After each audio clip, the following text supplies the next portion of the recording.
Hi folks, it's John from lastchanceautorestore.com. I'd like to share with you another update. This is the rare 1955 Jaguar Mark VII. In an earlier video, we had it here in the shop and it had the fenders and the grille and so on, the radiator surround, and we were ready to remove the engine and the manual transmission from it.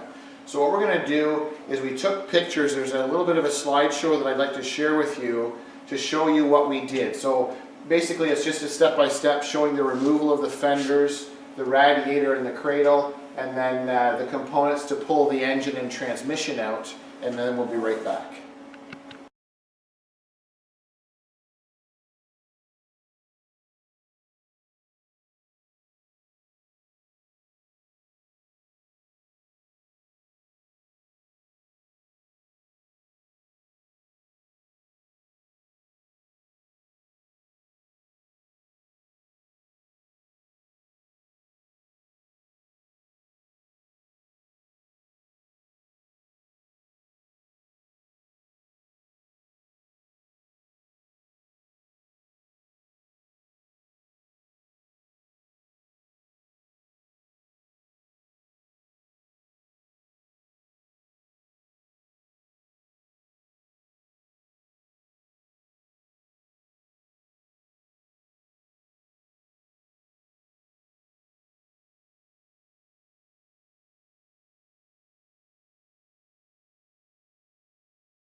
Okay, so now we're back with this Jaguar Mark VII.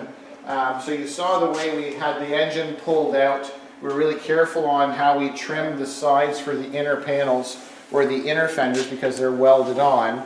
And then we're quite pleasantly surprised and or happy, I guess, with the main structure of this. So keep in mind, this is a Canadian vehicle. It's a 1955, and structurally this frame is in very, very nice shape.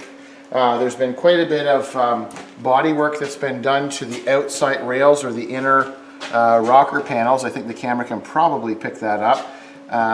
But once we have, and it was a lot of work, they've done the step-ups and the supports along the sides, so where the outer rocker mounts to the body mounts.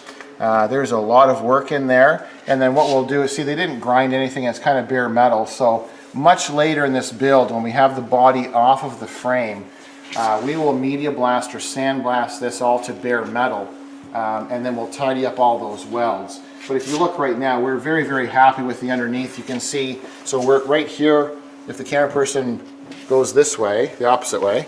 Okay, so this is the passenger rear section. You can see the frame and your fuel pumps along the back.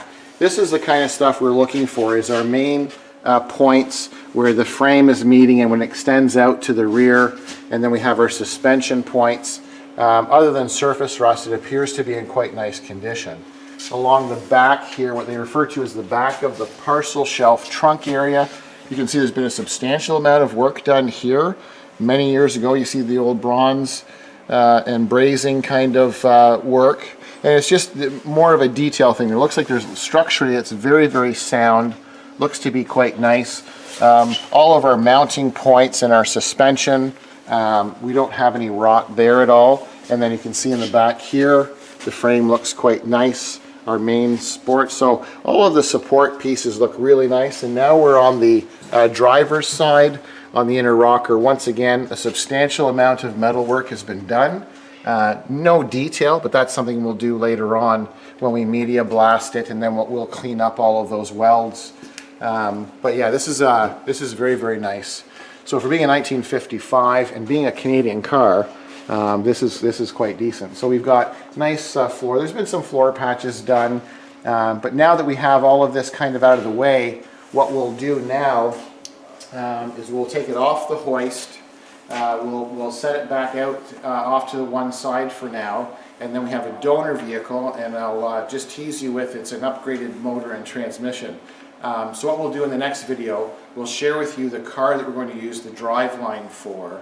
So then what we'll do is we'll pull that drive line, and then we'll come back, we'll bring this one back up to the hoist, and we'll do some switching around. So just a basic update. This is the 1955 Jaguar MarkVII Type M. It's an early 55 for those of you that are really keen on the car. And I thank you for watching. I'm John from lastchanceautorestore.com.